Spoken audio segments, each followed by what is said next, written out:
Fala pessoal, e aí, tudo bem? Estamos aqui para mais uma aula da nossa escola bíblica e hoje estamos na lição de número 2.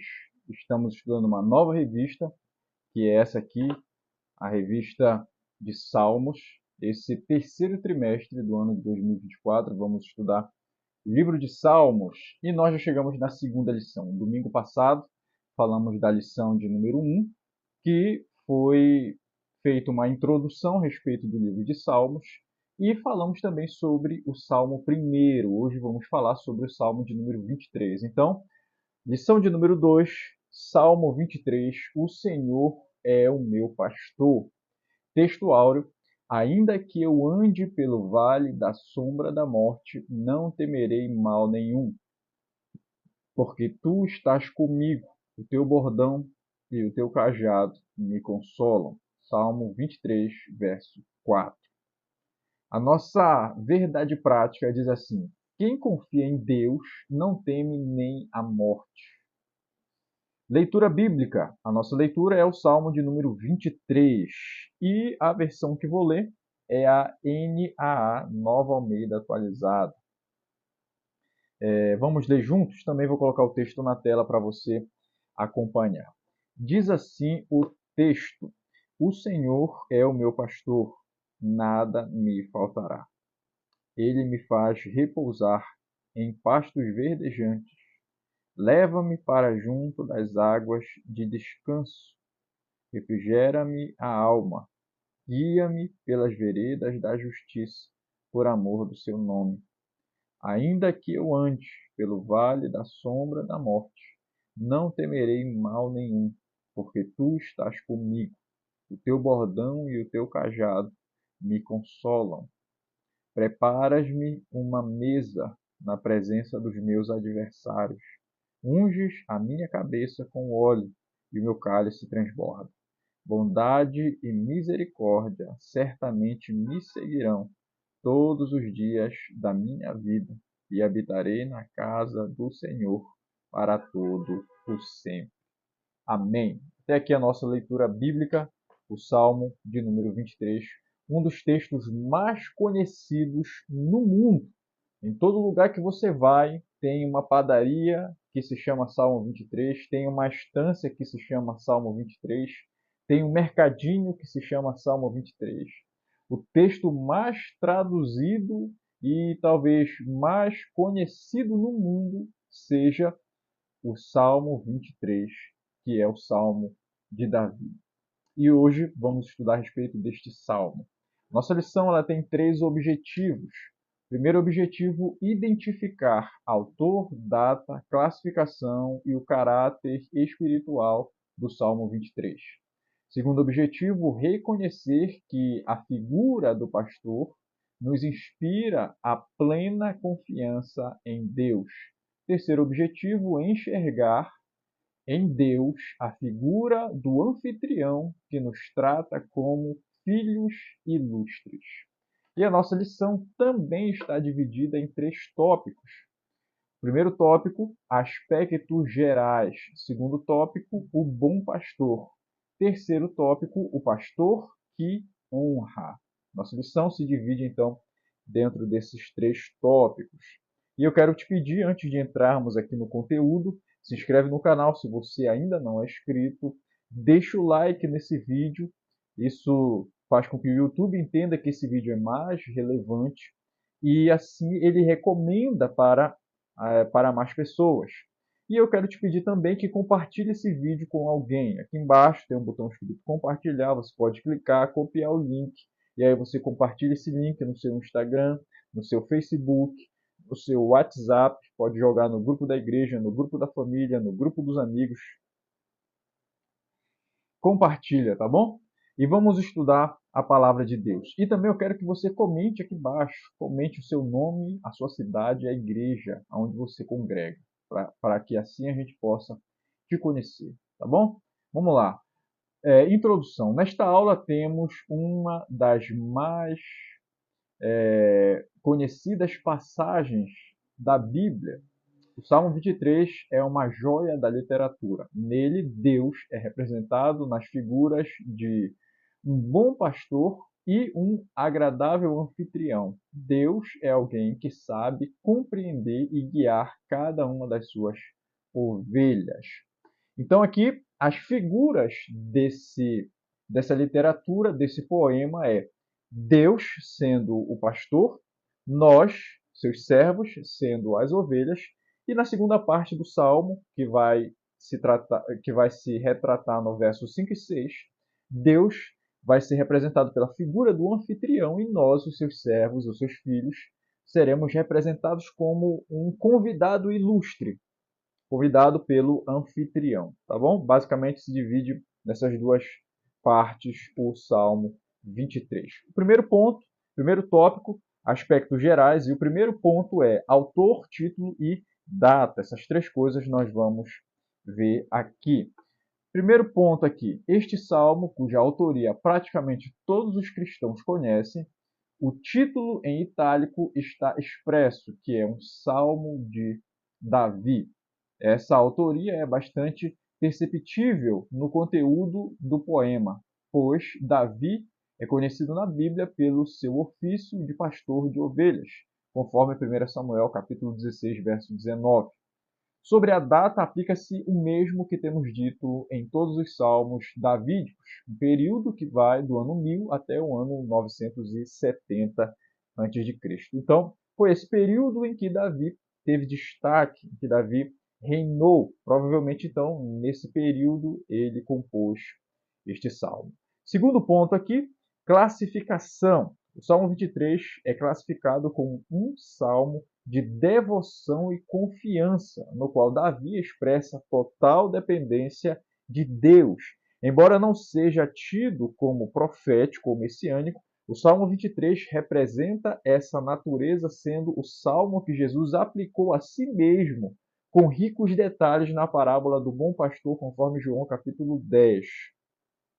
Assim, na parábola da ovelha perdida, em Lucas capítulo 15, então Jesus ele usa a literatura, o poema do Salmo 23 e aplica também na sua própria pessoa e nos seus sermões. Isso está, conforme a gente viu, em João 10 e em Lucas capítulo 15. Então, é um salmo de devoção que expressa confiança em Deus. Então, aqui nós vimos o autor, título e data e vimos a sua classificação. E agora o terceiro ponto aqui dentro, finalizando o primeiro tópico, vamos ver a espiritualidade desse salmo, e também ele é um salmo intimista, pois trata de sentimentos íntimos e profundos relacionados a Deus. No Salmo 23, Davi expõe e declara da melhor forma poética e possível todo o seu amor e todo o amor que deve existir entre Deus e o homem. Para isto, a partir de sua rica experiência pastoril, ele se submete à condição servil de ovelha, que simplesmente se deixa conduzir pelo pastor. Nesse terceiro ponto aqui, nós vamos ver que Davi, sendo um pastor, ele usa então essa figura para poder expressar o relacionamento entre Deus e os seus servos, os seus filhos.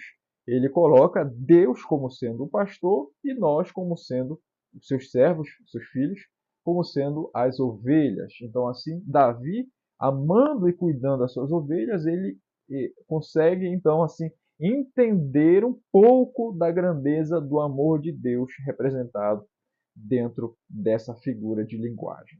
E aqui nós encerramos esse primeiro ponto, esse primeiro tópico, que tratou desses três pontos. E agora vamos partir para o segundo tópico. O segundo tópico vai falar propriamente da escritura, daquilo que está escrito. O segundo tópico, o bom pastor. E o primeiro ponto aqui é plenitude e paz. Está inserido no verso de número 1 e 2 do Salmo 23. O Senhor é o meu pastor, nada me faltará. Ele me faz repousar em pastos verdejantes, leva-me para junto das águas de descanso. Não é difícil encontrarmos pessoas invocando a providência da parte final do verso 1. deste salmo. Mas em o Senhor é o meu pastor e nada me faltará, este triunfo decorre de uma plena entrega do nosso caminho ao Senhor. Então aqui nós vemos muito as pessoas fazerem o requerimento dessa providência divina. Está escrito no Salmo 23, o Senhor é meu pastor e nada me faltará, então nada pode me faltar. As pessoas, de forma comum, caem nesse erro. Isso não significa que Deus não provê as nossas necessidades, mas o verso primeiro ele tem duas partes. A primeira parte diz: o Senhor é o meu pastor. E a segunda diz: nada me faltará. Então, para que Deus não deixe nada faltar a nós, eu preciso ter atitude de uma ovelha obediente, uma ovelha que obedece.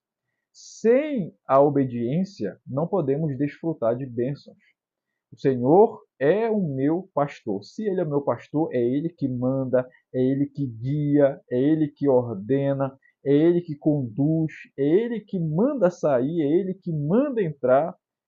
Eu faço o que Ele manda, porque Ele tem poder sobre mim. E Ele conhece o caminho, Ele me protege, se eu o obedecer.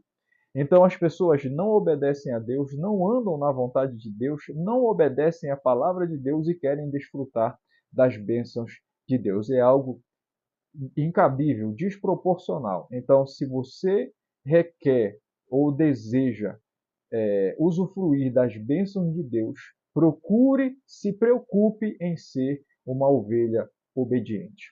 Aqui nós vamos ver plenitude e paz. Sem a obediência a Deus, sem andar de acordo com a sua vontade, você nunca vai desfrutar da plenitude de Deus e, consequentemente, nunca vai ter paz no seu coração.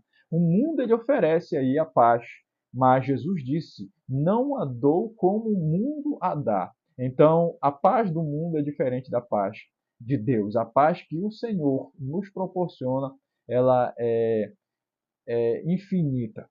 E ela não depende de circunstâncias. Ela é uma paz atemporal e é incondicional. Então eu preciso desfrutar da paz de Deus. E eu só consigo desfrutar dessa paz se eu estiver bem com Deus. E eu só vou estar bem com Deus se eu for obediente. Todo mundo que é desobediente não consegue ter paz com Deus. Aqui nós vamos pular para o segundo ponto, que vai falar sobre veredas de justiça, é o verso número 3.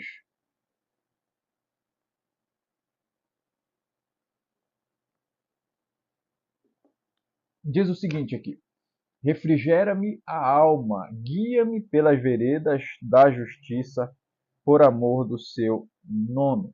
Veredas são caminhos estreitos, passagens onde a vegetação pode esconder perigos de muitas maneiras. Como uma ovelha pode confiar que está sendo conduzida com segurança e não a um tipo de emboscada? A resposta é: somente se, por sua familiaridade com o pastor, souber a quem tem confiado a sua vida.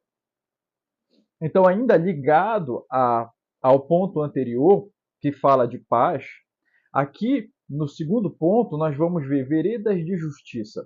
Se eu sou uma ovelha obediente, usando essa figura do Salmo, né? Se eu sou uma ovelha obediente e eu ando no caminho que o pastor está me conduzindo, eu estou andando por um caminho seguro, por um caminho que eu posso chamar de veredas de justiça. Sabemos que Deus é luz, sendo assim, ele não tem pacto com as trevas. Tudo que Deus faz é algo correto. Deus nunca vai abençoar um pecado, Deus nunca vai abençoar uma irregularidade, algo que está errado. Então, eu preciso andar em obediência, retidão e justiça. Sendo assim, eu estarei seguro. Eu estarei seguro. Seguro no sentido de que Deus me guarda, não que eu não venha a sofrer perigos no mundo. No mundo vamos enfrentar vários perigos, mas o problema é que se eu estiver errado, Deus não me protege. Deus, ele permite que as coisas ruins me aconteçam porque essas são frutos das minhas atitudes erradas. E agora, se eu estou andando em retidão, se eu obedeço, se eu estou andando nas veredas da justiça, então o Senhor, ele me protege.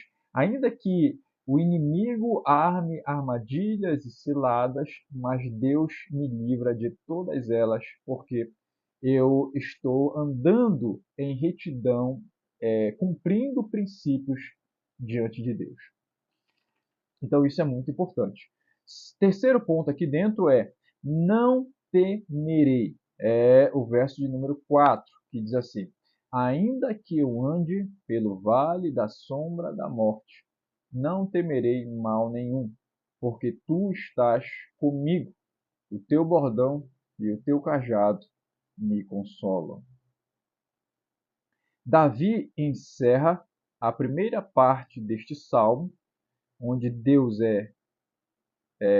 está na figura de pastor, do modo mais dramático possível. Ele evoca o grande inimigo da humanidade desde a queda, que é a morte. O risco de uma ovelha desgarrar-se e ser tragada por um predador era constante naqueles tempos. Ursos, chacais, hienas e lobos estavam sempre à espreita, pois eram muito numerosos. Então, perceba que esse salmo, essa literatura, ela é uma construção. As coisas não vêm por acaso. Então, o verso 4 ele diz: ainda que eu ande pelo vale da sombra da morte. É importante atentar para essa palavra, ainda que eu ande. Aqui não está dizendo que o crente, na figura da ovelha, ele habita no vale da sombra da morte, ou ele mora no vale da sombra da morte. O texto diz que ele anda, ainda que eu ande. Então, é possível que eu ande. Não é algo certo, no sentido de ter que andar, mas talvez andemos. Então, ainda que eu ande, pode ser que não, mas se eu andar por esse caminho, será apenas de passagem. Será uma passagem e não uma habitação. Então, ainda que eu ande pelo vale, não temerei mal algum, porque tu estás comigo. Então, a figura do pastor dentro deste cenário é aquele que protege, é aquele que livra a ovelha das garras do perigo. E esse perigo pode vir de várias formas, como a gente viu aqui, através de animais que estavam ali à espreita para poder dar o bote e tragar as ovelhas, mas assim, pela quantidade de ovelhas, não era difícil alguma aqui e ali se desgarrar. Mas o pastor, ele guarda as ovelhas, ele está atento às ovelhas e ele conhece as suas ovelhas. Então, nós devemos confiar que se estamos sendo guiados por Deus, ainda que no caminho tenha perigos, o Senhor está conosco e é Ele quem nos guarda. Perceba que a confiança do salmista aqui está em Deus. E assim deve ser na nossa vida. A nossa confiança não deve ser em nós mesmos, nem no próximo, no nosso companheiro. A nossa confiança ela deve estar depositada em Deus. É Ele que provê, é Ele que nos guarda e é Ele que está conosco em todos os momentos. Vai ter momentos que você vai estar sozinho, na ausência de amigos, de cônjuge, de liderança, e aí quem vai estar com você? Deus vai estar do seu lado. Ele não te deixa só. Aqui nós encerramos esse terceiro ponto. Fechamos então o segundo tópico. Qualquer dúvida, perguntas, pode deixar aqui nos comentários. Vamos passar agora para o terceiro e último tópico da nossa lição. E nesse terceiro e último tópico, nós vamos ver a segunda parte do Salmo 23, que é o verso de número 5 e 6, e ele vai falar de uma outra figura de linguagem. Nesta parte, Deus agora está na figura de um anfitrião e nós, os seus servos e filhos, estamos na figura de um convidado ilustre. E é a partir do verso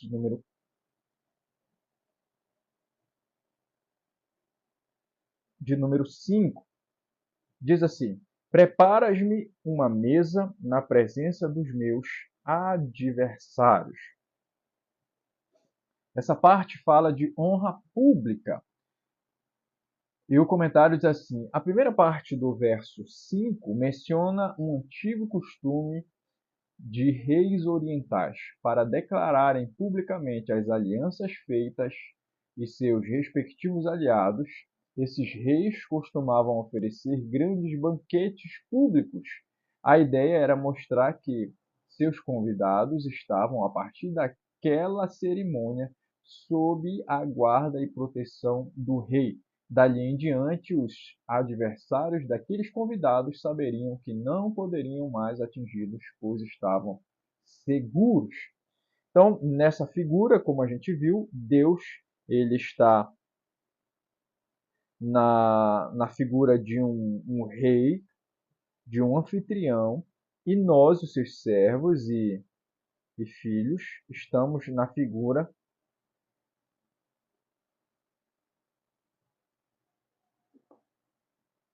de um convidado ilustre. Como vimos aqui no comentário, no Antigo Oriente, reis, quando queriam declarar alguém como seu aliado, eles costumavam dar esses banquetes públicos, e assim a cerimônia mostrava que aquele convidado de honra ele estava agora aliado do rei, portanto, os inimigos daquele convidado de honra eram os inimigos do rei.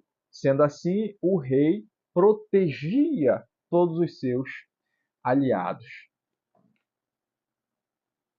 Então, nesse ponto, nós vamos ver que Deus, sendo o nosso rei e o nosso anfitrião, é Ele que nos guarda, é Ele que nos protege. Estamos debaixo da proteção de Deus. Se o inimigo vier contra nós, ele precisa passar por Deus para poder nos alcançar. Se estivermos em obediência, andando segundo a vontade de Deus, sendo uma ovelha obediente, levando em consideração que Deus é o nosso pastor e que nós somos suas ovelhas. E assim nós vamos desfrutar do verso de número 5. Perceba que o verso 5 ele não caiu de paraquedas aqui. Tem 1, 2, 3, 4 e agora estamos falando do verso de número 5. O segundo ponto aqui dentro é unção de honra, que é a parte B do mesmo verso que lemos, o verso de número 5, que diz assim: unge-me a cabeça com óleo e o meu cálice transborda.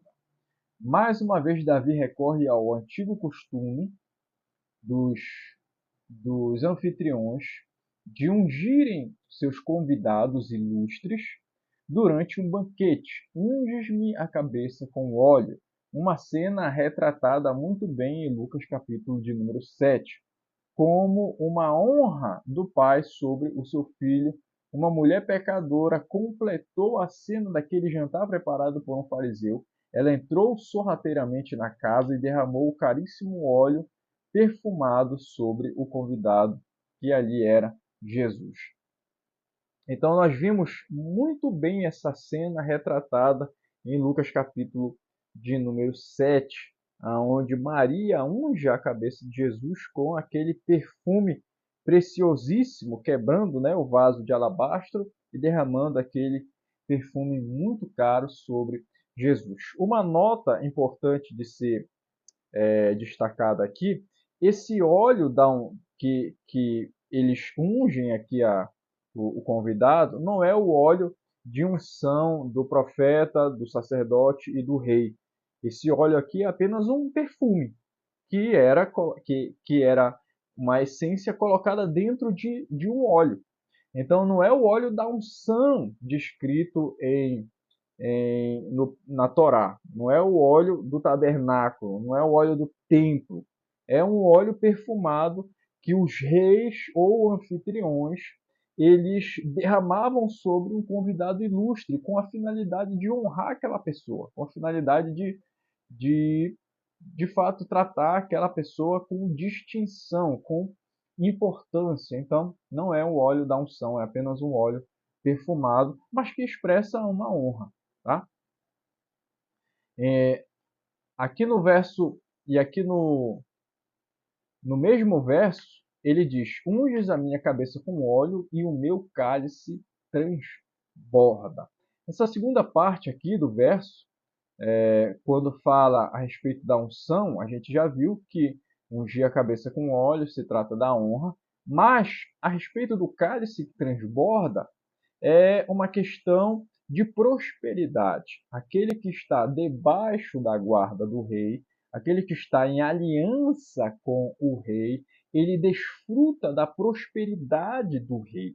Então, assim, nós, para desfrutarmos e sermos honrados por Deus, para desfrutarmos da prosperidade e sermos honrados por Deus, nós precisamos fazer todo aquilo que preconiza nos versos 1, 2, 3 e 4, que é andar em obediência, ser servos obedientes, uma ovelha que está debaixo dos cuidados do seu pastor, dentro de um relacionamento de comunhão íntimo com Deus. Então, quando desfrutamos de tudo isso, aí sim o Senhor ele nos honra e ele nos prospera. Mas sem a comunhão com Deus, essas coisas elas não acontecem, tá?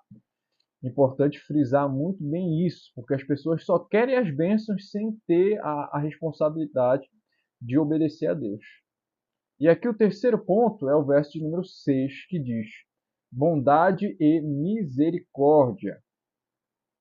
Diz assim o verso: bondade e misericórdia certamente me seguirão todos os dias da minha vida, e habitarei na casa do Senhor para todo o sempre. E o comentário diz assim: no último versículo, Davi nos lembra dos valores divinos que justificam e explicam toda a beleza e profundidade do Salmo 23. O Salmo do pastor e do anfitrião. Então aqui nós vemos duas características, duas coisas divinas que só Deus pode nos proporcionar: a bondade e a misericórdia. Perceba que nós estamos em uma construção e o final é você ser honrado, é você ser próspero e você desfrutar, como diz aqui no terceiro ponto, da bondade e misericórdia do Senhor. Então, quando eu sou obediente, eu só tenho a ganhar. O rebelde ele não desfruta das bênçãos de Deus, ele não desfruta de nada disso. Então eu devo obrigatoriamente ser obediente. Sendo obediente, bondade e misericórdia me seguirão. E quando eu tenho essas características de obediente, servo fiel, servo que anda de acordo com a vontade de Deus e tal, a minha vontade, o meu desejo, como o salmista expressa aqui, é habitar na casa do Senhor para todo o sempre. Isso aqui fala de congregar. É claro que ele se refere a querer estar no templo, e nós podemos usar isso como uma linguagem dizendo que queremos ir para o céu, mas é incompatível alguém querer ir para o céu e tem dificuldade de congregar, tem dificuldade de ir para a igreja, tem dificuldade para ir aos cultos. O céu vai ser um culto infinito. Se você não cultua a Deus aqui na terra, como você vai cultuar no céu? Se você não serve a Deus aqui na terra, como você o servirá no céu? Então são coisas que requer a sua atenção nesse momento, né?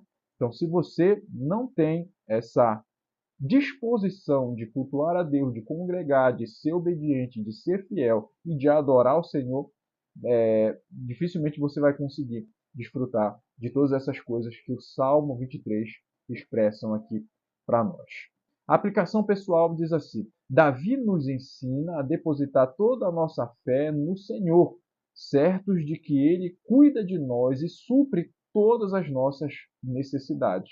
Tenha fé e proclame: o Senhor é o meu pastor E aqui nós encerramos a nossa aula. Muito obrigado por nos acompanhar até aqui. Responda nos comentários o questionário da nossa lição. Primeira pergunta: de acordo com a lição, em que classificação o Salmo 23 se enquadra? Segunda pergunta: o que representa a voz ativa dos verbos relacionados a Deus no Salmo 23? E a terceira pergunta: que figuras Davi usa em relação a Deus para nos inspirar a plena confiança nele? Mais uma vez, muito obrigado por nos acompanhar. Que Deus te abençoe. Fica na paz e até a próxima aula.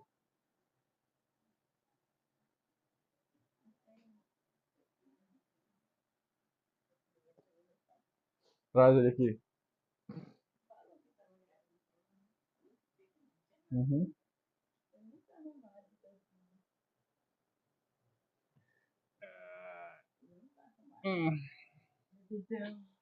Oi, pessoal. Esse aqui é a minha benção. É meu bebezão. É o Benjamin. Diz oi pro pessoal, Benjamin. Bem aqui, ó. Vai ficar olhando para as luzes. Esse aqui é a promessa de Deus, o nosso baby. Diz oi pra galera do canal aí, Benjamin. Aqui, meu filho. Aqui, ó. Tchau, tchau. Até a próxima aula.